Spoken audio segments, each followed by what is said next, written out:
Welcome, ladies and gentlemen, to another episode of Sean's Green Room podcast. Please remember, this is not a comedy show. However, it is a show about the comedy business, where we attempt to pull back the magical veil on the comedy club brick wall, giving you, the listeners, an opportunity to hear the real stories from the artist and industry directly. Ladies and gentlemen, thanks for coming out and listening to another episode of the podcast, which is called Sean's Green Room. Today, like always, have a special guest. This gentleman, I've known him for quite a while. One of my favorite comics. It was funny. I brought my chicklet and her dad out because I didn't want this opportunity to be squandered when you're in town. So you might know this guy from Amazon Prime, NBC's Last Comic Standing, a couple specials on Showtime, and if you got Roku, you can get one special for free. You don't even need Roku. You can just use the guest. You just go guest and you can watch it for free. Oh my gosh. Well, ladies and gents, give it up for Ian Bagg. Ian Bagg is straight here from Long Beach. Everybody. You know what?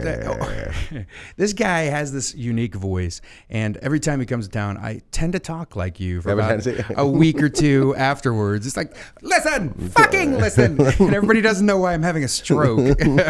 So I hear normal when I talk, but apparently I've been told by more than one manager that the next week is spent talking in Ian Bagg talk when the next comic comes to town and doesn't find it funny. No, they don't. Did you want anything for your green room? So is that, where the fuck does that accent come from? Is that from Canada? Like, a little bit. I grew up in Canada. Did you just make that thing up? I grew up in Canada. My mom's Australian. I live in America. So it's a mess. That is a mess. It's a mess. You know, if this was a pound, it would definitely be an ugly looking dog. Yeah, exactly. That would be one of those. Thanks. That would be one of those dogs that's so ugly it's cute. It is. That's one tooth. It just kind of goes weird. There it is. But people think all the time that I'm Irish. I can see it. I've had people from Ireland yell at me, like the town that I'm from. I'm like, no. Nice try. You're lying. Nope. I know Johnny O'Toole. He'll tell you if I can. Goddamn it. O'Toole. Well, Ian. Yes. So this podcast is a podcast about behind the comedy scene. Okay, basically revealing the veil behind the brick wall. And I got this very fancy brick wall. Don't reveal that. It's very ugly back there. Thanks, appreciate that. It's just walls, bricks that don't exist. Not even bricks. So with that is, I want to talk to you about you as a Canadian comedian, taking on the adventure of leaving the comfortable area that you grew up and you are being successful. How were you in Canada before you departed and came to New York, and now you live in LA? So where were you, like funny-wise? Were you growing still? I was growing. How long ago? What are we talking? Well, I don't. So 20-something years ago, Okay. I moved to America in 95, 96. Okay. So I'd probably been doing comedy for whoa, this is not a good fucking podcast for me. This is.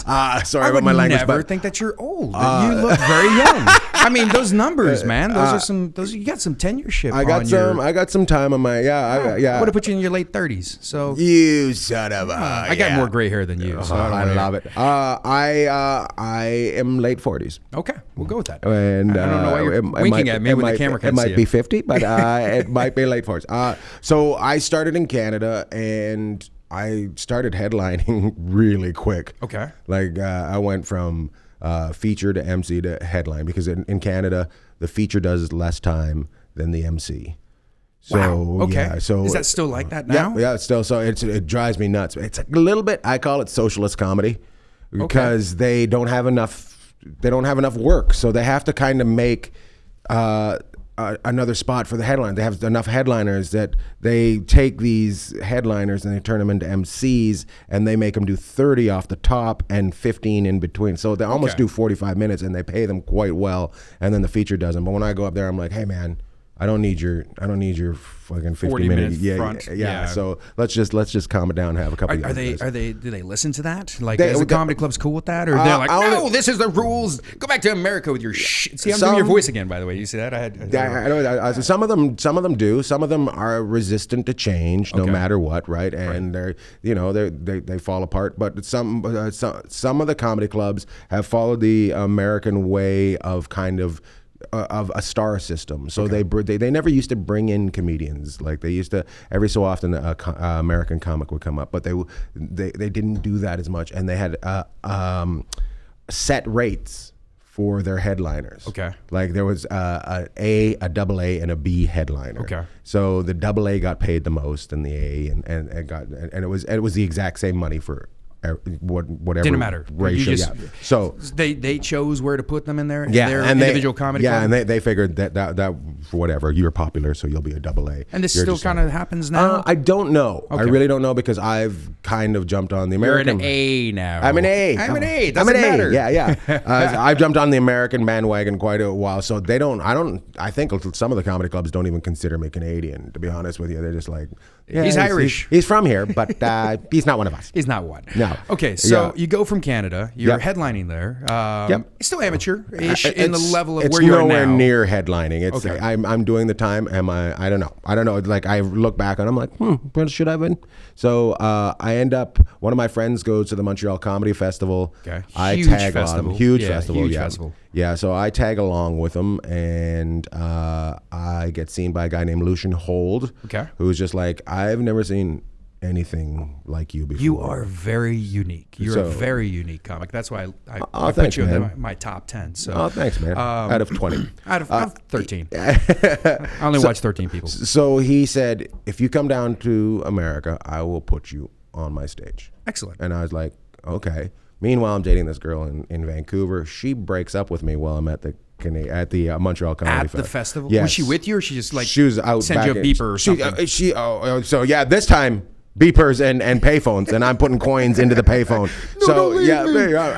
Deposit 25 cents. Exactly. Oh yeah, for $1.75 for the next 5 minutes.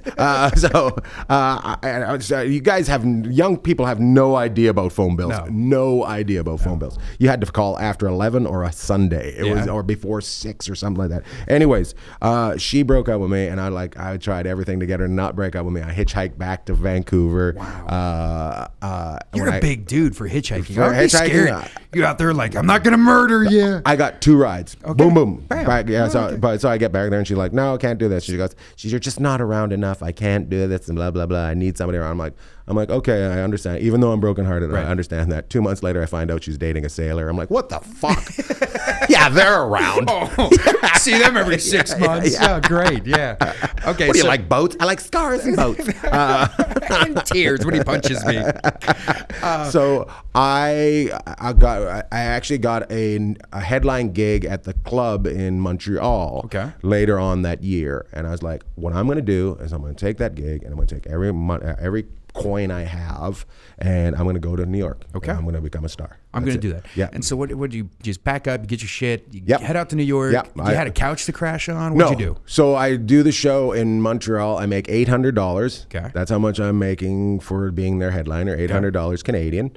And I turn it into American. It's now $5.50. Ooh, okay. Yeah, so the dollar wasn't much, and I buy a train ticket and I go to New York, and I get stopped at the border. What do? I'm a writer. They go through my books. Okay, continue on. All right. I as the train pulls into New York, I'm looking around. I see all the graffiti. I see how dirty it is. I'm like, oh, well, I have made a horrible mistake. I know no one here. I don't even know where I'm going to stay. But I figured it out when I get there. Right. Right. I get off the train. And there's a piece of paper, and people are like, this is bullshit, but it's true. There's a piece of paper that says youth hostel on it, and it's got a number, and it's $14 a night. Oh, wow. You know how long you can stay there? I can't do the math. I do know how long I stayed there. About 35 days or something at least. I stayed there for 70 days. Wow. Because I got there, I went and checked in, and they said, okay, you can stay here. You got a passport, checked in, blah, blah, blah. Are we talking like a cot, like in the middle Yeah, of like a big room? I'm talking a room like this with bunk beds. Okay. And me and a bunch of Germans, and it was. We'll get to it. That's but where you got the Irish yeah, accent. That's probably where I got it. That's where I got it. So it was. I remember this. English girl was there. She was in town to fuck people, and Okay. that's it. And she was just one day she just walked through the whole thing naked, and we're like, what the hell's going on? Just a big red bush. That's all I remember. So I stay there, and I call this guy I got his business guy. I call him. He doesn't answer, so I'm hanging up because I got to save my coins. Oh, yeah. So I'm trying to save my coin. Finally answer. Are you the one that keeps calling and hanging up? And I'm like, yes. Get 2 rings. He's like, That's it. I don't know where the third one is. So he goes, I go, yeah, it's Ian Bagg. I'm down from Canada. You told me to call you. He goes, yeah, I'll put you on. So I'm like, okay. So he put me on twice. That I can't remember how quick I started getting like constant spots, but I was on every night. Was he running some particular venue? Yes, he was running the comic strip. Oh, excellent. So Okay, he was one. There was 3 owners: Richie Tinkin, I can't remember the other guy, and Lucian. Okay. And I'll tell you a story about you wanted to talk about weird comedy club stories. I'll tell you about this. So he put me on every night, and the first night I went on, I just ate it. I just went up there talking about being, and he's like, "No, you're funny. You're gonna figure it out, or you're gonna fucking go home." Yeah, right. That's your only 2 choices. So I had to follow Ray Romano, Chris Rock? No, Chris Rock wasn't hanging out, but Chappelle. You name them, like Greer. That was prime time. Yeah, that was, and they would put me on. Talent. They would put me on the check spot, and I don't know if you know the check spot. So in New York, they would have a spot where all the checks came out, and you were the new guy, so you had to fucking fight through that, just right? Enjoy everybody not paying attention, looking at their receipts. Yeah, and so quality comedy. It was a like 11-minute spot or something like that, and you just and then the headliner come on, and all the time it would be Red Johnny and the Round Guy. Do you remember them? They were a duo that was on MTV. And Johnny DiMaggio's now in a ton of voices. If you look him up, Johnny DiMaggio. So, and they used to destroy like I'd never seen anything like it before. Like people just be jumping out of their chairs and just falling on the ground, and they just destroy for 20 minutes. I just watch this. So I just started, you know, okay, I'm going to figure this out. I started because I know I'm funny, but I know I'm so sheltered being from Canada. I don't see the whole world, right? Right, yeah. So I'm talking about, hey, I live in the bush, and they're like, we don't give a shit. Yeah, what is the bush? Yeah. So does it have a rat this big? Yeah, no. exactly. So actually, it was called a bear. Oh. So yeah. And it was this big. It was this big. And, you never had a shooting? You ever have a school shooting? I said, they used to close our school. We didn't go out for lunch sometimes because there was bear warnings. We had to, so look, you guys dealt with your thing. We dealt with problems, ours. Okay? I got You didn't lose Hazen Hallam to a goddamn grizzly. All right. So Mom gave me a honey sandwich. Thanks, Mom. That's how she keeps and me peanut skinny. butter? I just run. Okay, so now you're in New York. You're doing your thing there. So at some point, you have to make a decision you get off. Now you're living in LA. Why did you? I was in New York. Leave New York? I was in New York. Well, the funny thing is, so I'm completely illegal at this time, and he's putting me on underneath. Okay. And I just this is weird. Like it was a matter. I stayed in that youth hostel for 3 months, 70 days, what it is. Right. And I used to bring the kids from the youth hostel, so I'd just walk in. You got your own bringer party. I'd have an entourage, and everybody's like, well, why? He's like, why has this guy got an entourage? He's the one that's fucking tanking. Why has he got an entourage? And why are they all from a different country every time they come in? So everybody just found me very interesting, right? So somehow I figured it out. Boom. Got your voice. I just figured it out, and Lucian, God bless him for what he did for me. There was an audition, because back in the day they used to have group auditions, and the talent bookers from Conan would come, or The Tonight Show or whatever, would come in and watch 10 comics. Right. And then they would take them to the next level, if you whatever comics. Well, they had me go on just before this, just in case they were late or early, I would be seen. Okay. Right? Right. So they were early. It just worked out that they were early. Okay. I got Conan O'Brien off that. You got the Conan O'Brien. And nobody else did. All these other comics. All these people that were there for the audition. You're just the guy at the beginning with the 4 foreigners. Exactly. And murdering. And afterwards they talked to me and they said, we'd like to have you on the show, blah, blah, blah, blah. And I'm like, that's great. Yeah. And I go, I don't have work papers. And they go, that's okay, we'll figure it out. Okay. So they helped me. I think I stayed for another 20 days after that. They helped me, and Lucian helped me, and we got an agent, and they got me my first O1 visa. Right, that's the entertainer visa thing? Yeah. It's actually called extraordinary skills. A lot of scientists have it, and that can be a story for a little bit later on in this. But I had to go back to Canada. Okay. They said you got to leave here. You got to go back to Canada Check for a in. month, and then as soon as your paper's ready, you'll come. I'm like, okay. And at the same time, there's a girl that worked at the comedy club. Hey, my roommate's moving out. Did you need? I noticed that you live in a youth hostel. Do you need a place? I go, well, I'm going back to Canada for 2 months and then I'll need a place. She said, no problem. You can have a room, right? And Awesome. I'm like, I found a place. Yeah, I'm officially gonna have covers. But at that point, I was panicked. All right. Because I was like, I'm gonna come back, but now I have to find a place to live. Right. And it just everything just kind of fell. Things just I'm innocent enough and naive enough that I continue on without worry, right? Okay. So, but I'm driven enough that I still keep pushing. Okay. So, but things, I don't know, It aligns. It aligns, and I don't know how it aligns sometimes. I really don't know how it aligns. So, I go on the thing, and I end up doing the Conan a bunch of times. And this was the Conan O'Brien show, not the Tonight Show, obviously. No, it was Conan O'Brien in New York. Yeah, okay. yeah. So yeah, it was. So how is Conan? Is he nice? He seems like the It was nicest great, yeah. person. And Andy's always been great with me. You know what? The funny part is, I think I'm a very friendly guy. Agreed. And I don't know how to push into that business conversation. Okay. So, I hang Still out. to today? Still to this day. I'm like, hey man, how are you? Good to see you. Like, have a little talk. Well, all right, you just good. talked to the most famous man. And you're like, I was timid. No, I just have a talk, but I don't have a problem talking with you, but I don't go, hey, I got something we should do together. Right. I'm not that guy. But you're very memorable. Like, you're that type of guy that... I guess, I don't know. When you meet... I rember the first time you came through the club, I don't know, 12, 13 Was years that ago. with Panette? Was that Panette that you came through? Because I remember the first time we hung out. No, it wasn't. It was that Ahmed, you and Yes. me, and then we snuck into the Texas Stadium. And me and Ahmed almost got fucking jailed. Yeah, that was great. By the way, if someone gives you free tickets to Texas Stadium to go see the Cowboys, Do it. Do it. A. B is you might want to make sure that you're getting snuck in before you get busted Yes. by the cops. And that you're all sharing a wristband to go to the buffet. Yeah, that was awesome. I'm like, I'm are you sure eating this my is food. okay? You're like, yeah. Go. I'm eating my food. I look up and I just see these cops surround you, and I'm like, No, it wasn't me. Who do you think they surrounded? oh, it was a guy named Ahmed. It was Ahmed. Yeah, that's right.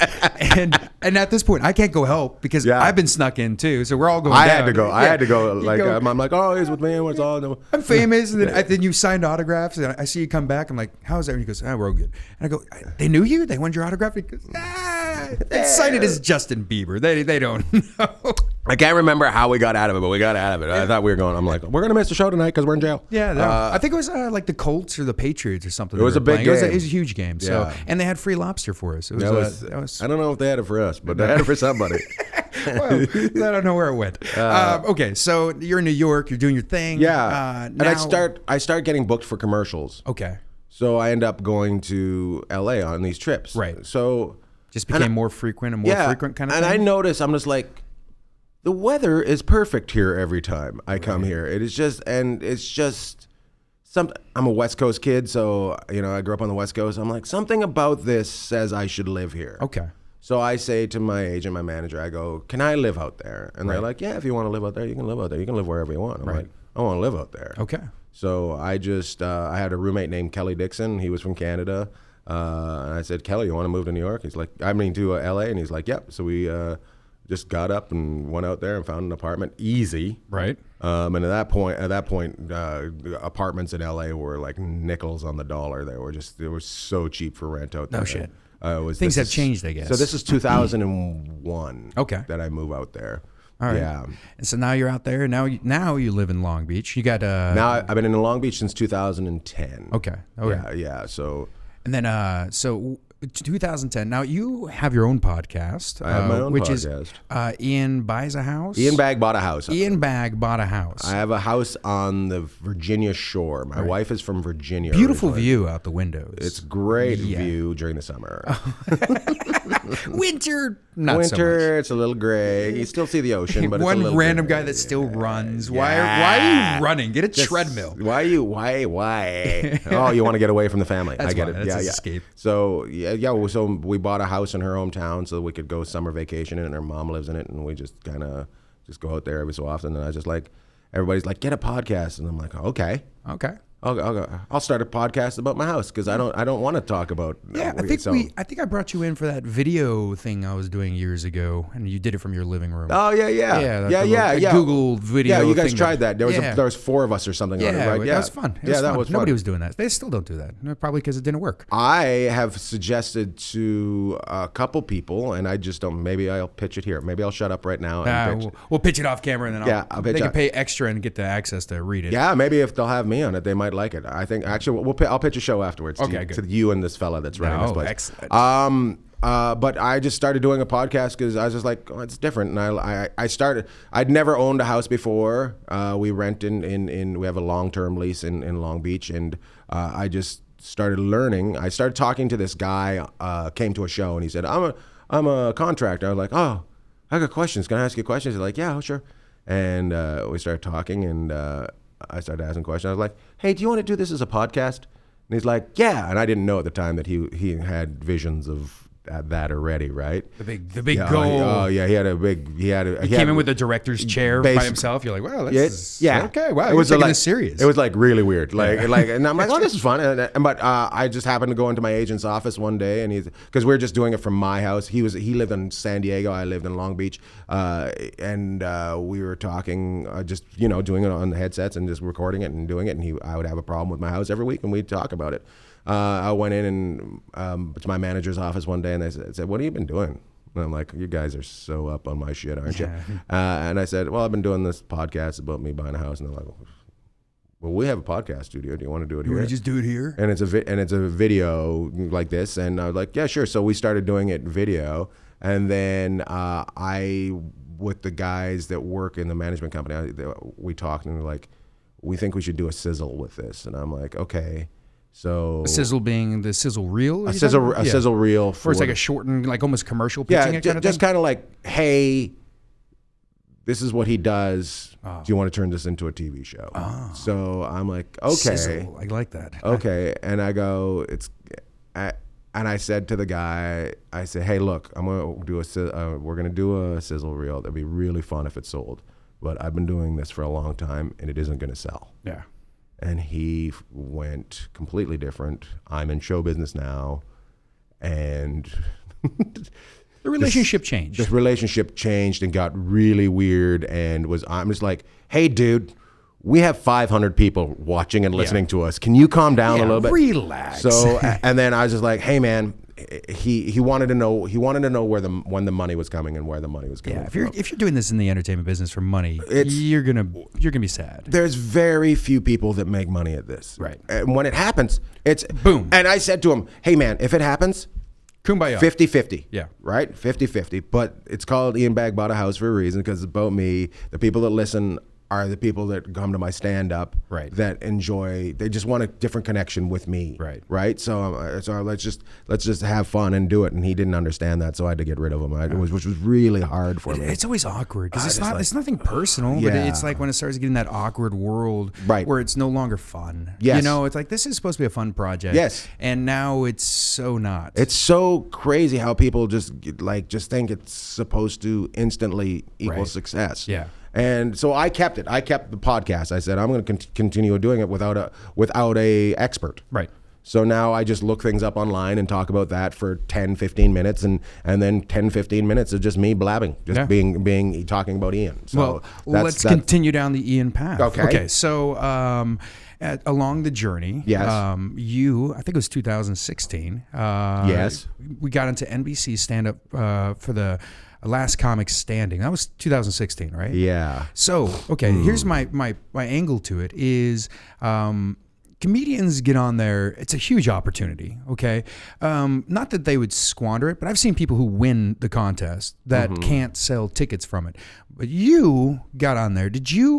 Was this overnight success that you started seeing a change? Because I know that you were by far like the most memorable person out of that show.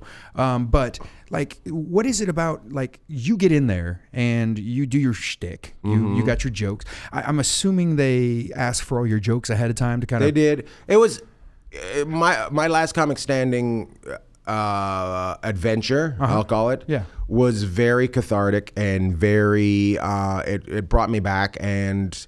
It was annoying. So I, to be honest with you, they'd been asking me since maybe the second year to do it, to audition for it. And I'm like, I have no interest in being in a contest. Right. Like, I just don't. Yeah, it's hard to be in a contest and get that, but you have no control. No. You like that's, even editing, they're gonna editing everything. Being voted for. Right. Being you. Right. So I was always concerned because Bonnie McFarland I've known since I started day one. Okay. We've known each other forever, and she did it. And I said, I want you to be careful because they have to pick, that time they have to pick a villain. Right. And I was, yeah, you're it's TV. You're dry. You're really dry. And I don't remember if she was picked as the villain. I think she may have, but I didn't want to be the villain on the show. Right. You're so lovable. I fought it forever, and I finally did it. I just said screw it. Yeah. And I'm doing it. And even then, the day that I'm supposed to show up, I just hit snooze on the alarm clock and went back to bed, and I'm saying, I'm not going to do it. I can't do this. And then my manager called me up and said, you got to go do it. And so I showed up an hour late, and they were all mad the first day that I was an hour late. And then I sat there for 2 hours until we did anything. Yeah. So I just like... You're on their time, not your time. Yes. We just want you to wait on our time. Yeah. So it started out, and all I could think was... For the first episode, all I can think is, what if I can't get through the first round? Oh God, you don't want that in the bottom of you. So it's in my head. Yeah. It's in my head, and I'm just like, just go out and just do your thing. But I was concerned about that. And anytime they would, like with all the stuff that we had to do, because there's so many people, I hid. And I'm a large man, and I just made because I watched these guys that were just like trying to get in front of the camera, and then they didn't make it through. Right. So now you're in front of the camera, you're on the show, but they don't even show your stand up because you don't even make it through. Right. Like, so who's that fucking weirdo? Yeah. So and as soon as I got through, I'm just like, now it's just I don't give a shit. Yeah. So and that I hate to say it, that was kind of how you looked. I mean, it just looked like you were there to have fun. I was. You didn't care. You just did your stuff. How was it with the improving? Because you were so good at improv. I mean, it was interesting because they would ask me. They'd say the judges would say, Ian, we know you do crowd work, and we want to see more crowd work next time. We want to see, and I would do a little bit of crowd work every time, right? And even though the producers were saying to me, losing it. you don't do it, you don't do crowd work, we were going through, right? And then on the very final episode, they caught up to me and they said, "Oh, we're gonna get you back for everything you did." Okay. And they did a very good job of it. They really did. Because we had to write out. We had to send in our jokes. Okay. Word for word, our jokes that we were gonna do. Well, that comes across perfectly. Comes across perfectly. And also the laziest thing that TV has done, because it's always happened. But the producers of a show would come out and watch you do your set, and then they would transcribe it. Okay. And they would see how you do it, and they would see the joke. Okay. Because sometimes when you do a joke, it doesn't come over, so they don't know. It could be an eyebrow that you raise that makes the joke solid. Well, not even that. It's just like sometimes something is absolutely filthy, and somebody doesn't know until somebody does it.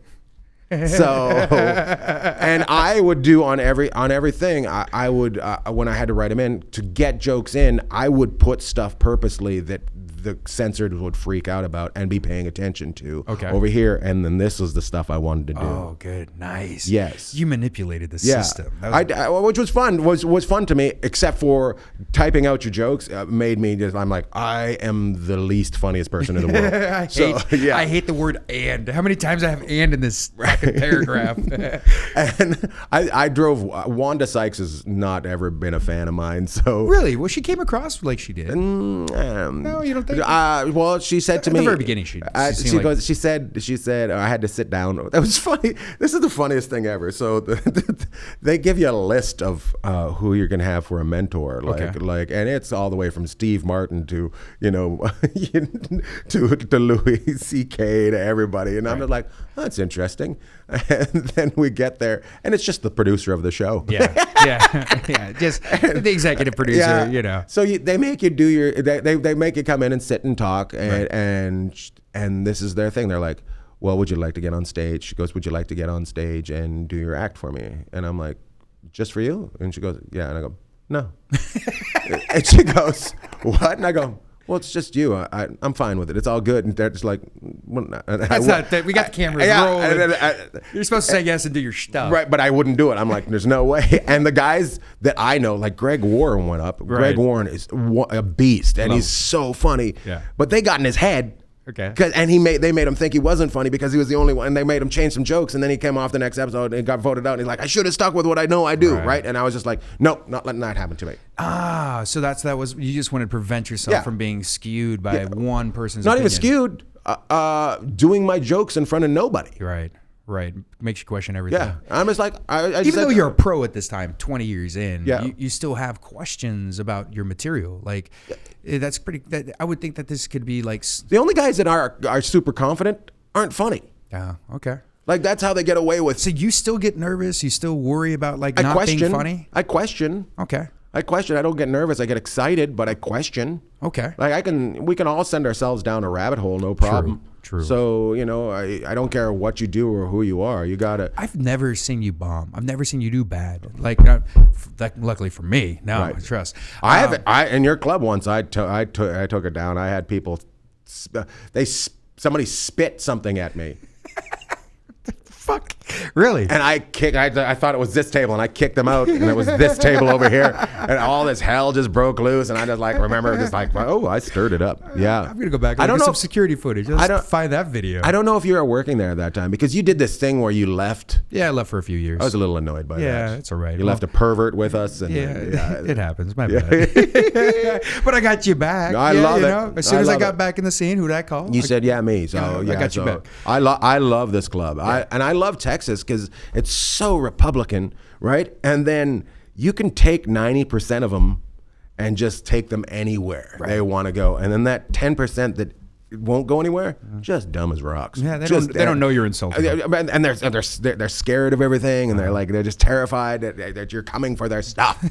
So, but I love it. I love coming here. Yeah. Okay, so now that you've established, you got ticket sales, you murder it when you come. Right. Your career is sailing. It's moving. It's moving. I see. I put you in the Google box. You popping up more and more everywhere I go.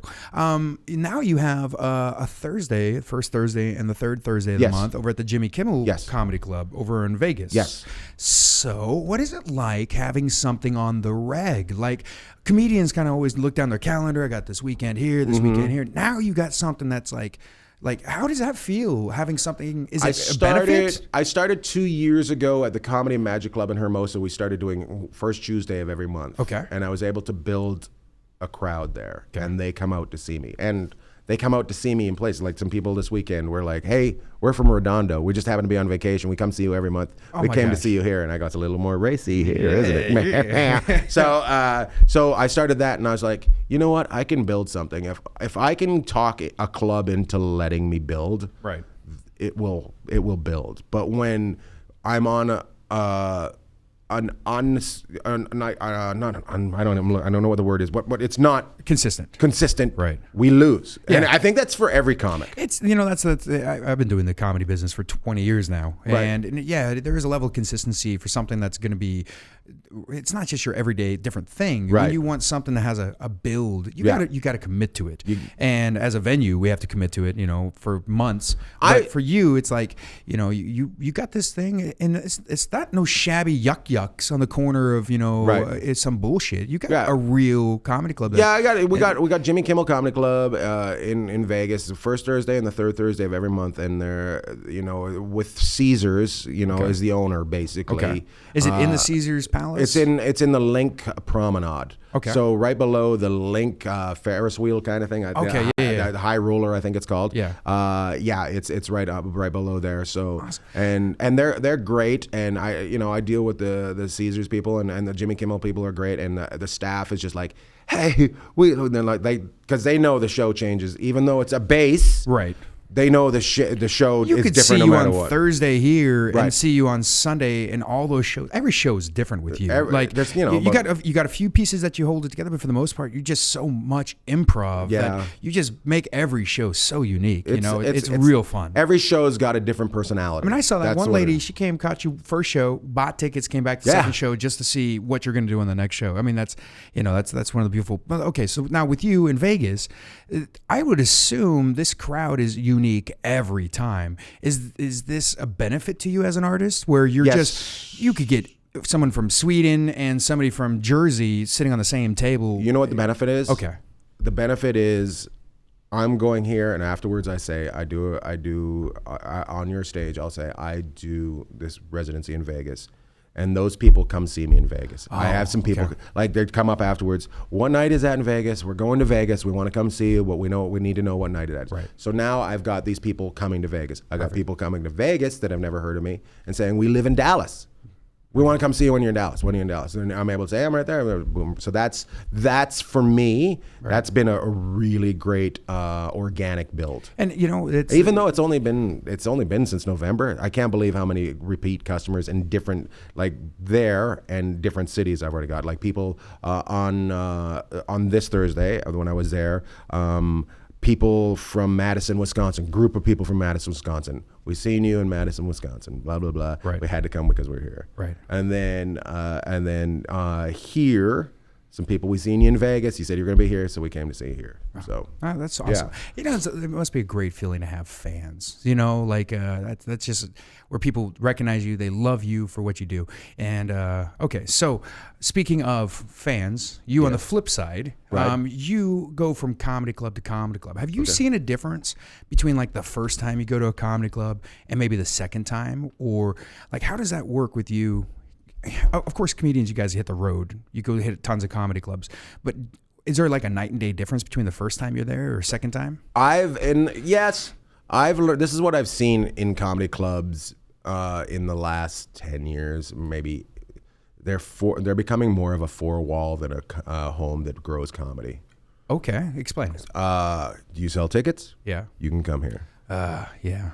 So to me, that's it makes my job tougher. Okay. Right? So because I need you to help me build. Right. Because I just can't put stand-up on the internet if I'm not doing it. Right. So, and I need you to show me to some people in your town, and then they find my stand-up and share it with their friends. It's all intertwined, right? Yeah. So the thing that I've noticed is that there's these guys that sell tickets that don't do comedy per se, or not good at it. Funny yet, right? So what they do is they come in and people are they're core of fans, and then they bring all their friends, and their friends are like, what the hell was that? Yeah. And then they never want to go see stand-up again. Right. I mean, you're lucky to get a person to show up once every 2 or 3 years to a comedy club. Let them go to a shit show. Right. And next thing you know, that they're never coming back, or it's going to be 10 years till they hit the club again. So, I can see that. Okay. Here's something, as a club, general manager of a club, I don't know if you're owner yet. I'm sure you will be at some point. I don't, when the clubs get on me, Ian, you don't sell, we love you, but you just don't sell enough, Right. I'm like, well, I know you guys can't bring in killers every week. I know you guys you just can't do it. There's not enough killers. Right. So you guys need to build. So when you have 3 clubs, I don't understand why you guys don't take 3 comedians, right, and pay us what we would be paid in a weekend, right? Right. But move us one night in Addison, one night in Arlington, one night in Houston. This has been something I've been preaching for a while now. Is when we have 4 clubs we run Right. now, and it's like, why would Where's you, your 4th club? San Antonio. We just took over the LOL. Well, I want to go there. I know you're going to be there. But what I'm saying, Thursday here, Friday there, and then Saturday there, right? And we all just switch, right? And that way, do you think comedians that would be cool with that? It seems like you guys are kind of spoiled sometimes. Spoiled? No, because think about where we are. True. And if you're saying no, you got to stay home, or you say, look, we're going to build you, right? And we're going to build you by doing this, yeah. And you're going to get the same amount of money. We're going to make sure that you're just going to be okay, because we're all not going to lose money on this, right? We all take a hit with one of the 3. You're probably going to be successful out of the 3 of them to get a little more tickets. So it makes up for the bad. And I'm right there with you. And you're not going to get press in every town, but you're going to probably get press in 2 towns. So next time we'll just switch it so you get press, right? Because press helps out. Even though I'm not sure how much radio helps out. I don't think it. There's certain stations that do, right? But those certain stations don't really bring in comedians. You know what I found is the stations that make the promo videos, the promo audios ahead of time, where they're like, hey, tune in tomorrow 7 a.m. We're gonna have Ian Bagg, and then it's like at the 3 o'clock hour. Those stations, it's because of that repetition throughout the day. Where when you come in for just an hour spot or a 30-minute spot or 15-minute spot, it's hard for people to all tune in. But if they're savvy enough, they can. I find the shows that I get traction on, the radio shows, are the ones that say, come on in for the morning. Yeah. Just the whole time. Sit there, and then they get to know your personality. If I had a radio show, it's like funny because I deal with all the press. I book all the press for all the clubs here, and it blows my mind where they're like, "No, we'd just rather just kind of handle it our own." Like I would want a comic in there, to make it more interesting. I mean, granted, there's certain comics I want. You can go, hey, this guy isn't vibing with us, and we're going to get rid of him. Yeah, you can just cut it off at any moment. Hey, man, it's nice having you. Yeah. Hey, thanks. We're going to go to break, and next we'll be talking about the Dallas Cowboys. But even. Comics that don't follow sports, you can talk to them about the Dallas Cowboys and just get the perspective of a guy that doesn't follow sports. Yeah. You know what I mean? They did that with you when we went over to the sports station. You're a big fan of hockey. Right. And then they started talking about something. I don't remember what it was, but you were like, I don't know. But then you went into this whole rant about why you didn't know, and it was hilarious. Okay, so now comedy managers, okay? You probably have your favorite comedy club, doesn't matter. Comedy club managers. Yeah, but let's just say, what is your favorite comedy club manager? The ones that are there the next time I come back. Okay. Because some of these places become too big for corporate? Their own. Not corporate. Like some of them are becoming corporate now, and I'm like, I hope that's better because. I don't want to mention any names of clubs, but there's certain clubs that have a bunch of clubs and they don't have enough managers. Okay. So what they do is they pick somebody out from in the club that they think could be a manager. Right. And they don't not going to mess it up. But they don't give them near enough training. Right. They don't give them near enough money. Right. They don't give them near enough incentive. Right. And they don't get the people that have the passion. Yeah. Because there's certain people that just fall in love with comedy when they start working at a club. And if you look at all the people that are top in like the comedy club chains, they didn't come in as comedy experts, but they fell in love with it. Yeah, I mean that's where I came. I came from a server level, and then loved comedy, got an opportunity. Kept doing my thing. Hartman was a dishwasher or something. Yeah, I mean, Tom, the guy who owns it, he was a doorman starting at the old Dallas Improv. Aaron, that books the places, was a waitress. Right. There's guys. Dave Rath, who's a huge agent, was a doorman at a comedy club. Jimmy Miller, who's manages comics. Like they all started off in these little roles at a comedy club and fell in love. Right. So, do you have a comedy club manager that is your favorite? Don't say me because I know it's a fucking lie. No, you're one of my favorites. I was very disappointed when you left and very happy when you came back. Yeah. I would say Richard Barrett out of Hermosa Beach Comedy Magic Club is one of the best. Excellent. Of the best. And also Mike is one of the best owners because he makes sure that Richard is comfortable and taken care of so he can do the best for his club. Right. Yeah. So, and it's it's like most businesses. If you're willing to share, you'll probably make a lot of money. Right. But if you're not willing to share to get all the money right away, right, you probably won't get. You'll probably your business won't succeed. Right, and I remember years ago when we first brought you in. It was that build. I mean, we built a lot of comics. I mean, Freddie Soto, Sebastian. Yeah. We've stuck. I do Sebastian numbers. Yeah, no, you do twice as good. Madison Square Garden twice sold out. Yes. Buckadoo. But where did you get this meow meow meow meow meow meow thing? Where did this one start? It isn't meow meow. It's actually I used to watch a lot of Crocodile Hunter. Okay. And all the alligators. That's what it is. And everybody else is turned it into meow meow meow. But okay, so before we depart, wanted to ask you, what joke was your first joke you ever did that you realized, I'm a comedian, I can be successful doing this? Do you remember the bit or the joke that you got to laugh that changed, where you go, yes, I have a chance? I don't think I've ever had that. I've just had that. What's your earliest joke you remember writing? I remember going on stage the first time and having all my jokes written on my hand. Okay. And them all just sweating off. Oh, God. So this is my first time I look down and I'm like, oh, they all sweated off. And saying that to the audience, I go, well, do you like impressions of fish? And I started. Why not? And that's basically how my career has been. It's not set in stone. Like everything's allowed to wash off, and we can start again. We just try. Yeah. How is that with you with the improv? I mean, like, it's remarkable how polished your improving, your crowd work is up on stage. I mean, damn, dude, you are quick. Like quick. Like man, I heard you with the T-Mobile one. You came out, bam, bam, bam, hit that lady, and it's just like, is this just a grown thing, or have you always been the improv kind of guy? It's grown, right? It's grown, and because it's grown, I feel much more free on stage. Okay. I don't feel trapped I don't as when I was younger, I'd probably get lost and could be in bad places. Okay. Because I would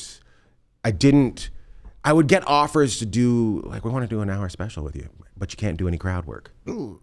Or a half an hour special, and I couldn't do any crowd work, and I was tight. Right. I was tight because I wasn't able to just go, hey, this is me. Whereas I felt like on Last Comic Standing, that's when I really was like, I don't care what I'm doing. This is how it is. Yeah. If you this guys, is me. Yeah. So vote me off or not. Yeah. I don't care. I'm just, this is me, and this is so. I don't know. When I did Ian Bagg Getting to Know You, is when I did a lot of crowd work, and I was just like, oh, that's really what should be going on in my life, and the people that want to work with me should recognize that, because nobody's ever told Gaffigan not to talk about food, or right. told Jeff, puppets, not to use puppets. Yeah. You know what I mean? So this is my strength. So I got to be able to do that. Yeah. So as far as crowd work, it's basically just hanging with my friends. We're just having fun. We're chirping each other a little bit, and it just comes across that way. It's really not natural. It's not in any way from a hurtful place. No. So, and I smelled it a couple times where it could have gone down that path, and you quickly just took them back under your wing, moved on to the next piece, and then brought it back as like a callback into that, where it was now in a pleasant way that couldn't be seen. Like the one couple, we're having an affair. You're like, and stepping away from that. Yeah. Not even going down that path. Yeah. Well, Ian, thanks for coming out. Thanks for having me. I really appreciate it. Find him online. We'll put all the details and all that good stuff. Thanks again. I appreciate Congratulations on everything that's going on with you, with this and the club. The club's great. I love that you guys expanded it and put it in a green room. Yeah, it looks good. Yeah. They got booths. Who knows? Yeah. Ooh, very fun. Sadly, that might be the only people that are sitting there tonight. 12 people in a booth. 13. Come on. Oh, there we go. All right. Thanks again. Appreciate it. Sean's Green Room. Ian Bagg. I'll see you next time. Later.